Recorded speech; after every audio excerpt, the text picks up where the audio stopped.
Now, more than 100 years later, we're still making new discoveries about the First World War and learning more about the individual acts of bravery and heroism. For instance, the first British warplane to fly into battle and land in France in 1914 was piloted by a man from Devon, armed only with a pistol. To ensure that the story of Hubert Bay Harvey-Kelly and countless more beside are not forgotten, the BBC has been working with historians and surviving relatives of those in the Great War. Well, John Henderson has been to meet Bay's nephew and hear how a man from a tiny village flew into history.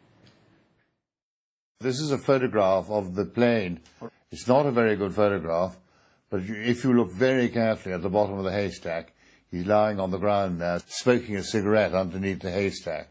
Something you wouldn't be seen doing today, I don't think. In flimsy plywood biplanes like this replica, Denis's uncle flew off to war in France. It was August 1914, and Bay Harvey-Kelly was the first of the first. My uncle, being my uncle, decided to take a short cut and peeled off and went straight to Amiens, and the result of which he was the first to land. And if you're first at anything, you go in the record books. Here's one of him in the RFC, the Royal Flying Corps, and he's got his DSO on there. Bay was from the tiny South Devon village of Berry Pomeroy. He paid to have flying lessons to join the Royal Flying Corps, which was involved in reconnaissance. 100 years ago, aerial combat was more personal. They had revolvers, but you used to take pot shots at people in other planes. But they were quite dangerous to use because you had to fire them and miss the propeller, otherwise you shot yourself down. Some sorties were more successful than others. He was actually the first person to bring a German aeroplane down in 1914.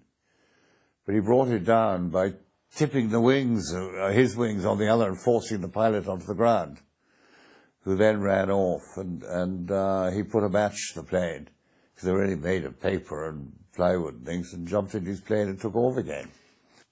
For his services, Bay received the Distinguished Service Order from George V before being shot down and killed in April 1917.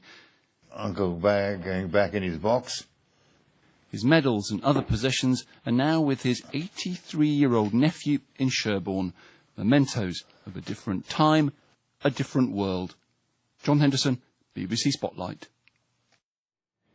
If you'd like to hear more stories from World War I, the BBC has released a free e-book.